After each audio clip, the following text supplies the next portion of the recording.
Alright, so let's take a look at the midfielders invited to represent the Super Falcons at the upcoming Revelation Cup in Mexico. Please don't forget to like this video and also subscribe to the channel if you haven't already. Thank you very much. First, we're going to start with Halimatu Ayinde, midfielder for FC Rosengard in Sweden. Recently moved to FC Rosengard from Eskilstuna United in the same league. She actually participated in the UEFA Women's Champions League this season. She played in the group stage with Rosengard. Definitely a quality player, a player we're lucky to have. Her last appearance for the Super Falcons was at the Women's AFCON against Morocco. Of course, she got that red card that dropped the team down to 10 players at that moment. Next up is Christy Ucheibe for Benfica. Lately has become a mainstay in the Super Falcons team.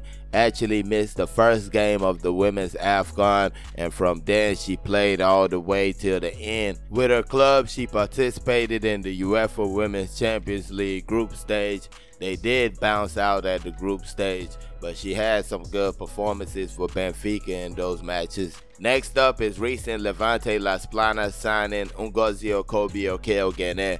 Recently moved to the Spanish women's top flight from Eskilstuna in Sweden. She was part of the Super Falcons AFCON squad, and that was the competition. She won a position back, won back a starting shirt. She had been injured for a while, and when she came back, she did have a drop in form, but it all came together during the women's AFCON. She had a good performance. In my opinion, she has added a little bit of a physical side to her game. She gets stuck in there a little bit more, goes for the tackles, does a little bit more off the ball, and I feel like this is what has really impressed the head coach, to be giving her more and more playing time. Now up next, Rasheedat Ajibade of Atletico Madrid, one of the best performers at the women's AFCON in Morocco, had that red card in the semifinals against Morocco. Definitely was not a cool red card right there. She has been back with the team already. She has played in a couple of matches. She was part of the USA friendlies and also the Japan friendly. With her club side Atletico Madrid, she mostly plays as a forward.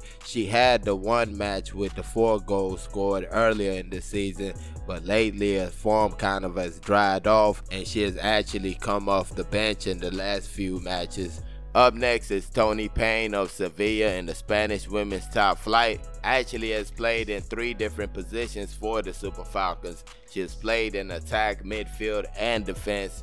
Always a top player for the Super Falcons, has been a mainstay on the team ever since Randy Waldrum took over, and no matter where they play her on the pitch, she's always going to give 100%, and she's always going to get the job done.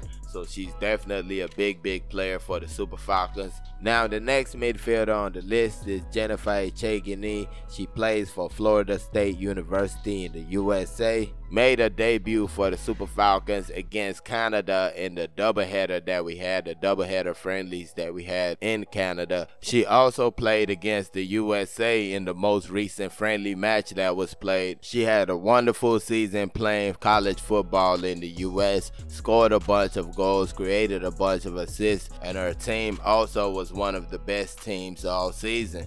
Next and last but not least, we have Regina of AS Saint-Etienne in the French women's 2nd division. Her team recently got relegated to the 2nd division. They were in the 1st division last season. They made it down this season to the 2nd division. She has been part of the Super Falcons for a while now. She played in the qualification series for the AFCON, the women's AFCON in Morocco. Her playing time kind of dwindled when the AFCON came around. She did not get that much playing time at the AFCON, and even after the AFCON, she has not had that much playing time. So yeah, those are the midfielders selected to represent the Super Falcons and the Revelation Cup in Mexico. Please don't forget to like this video and also subscribe to the channel if you haven't already. Thank y'all for watching. Peace.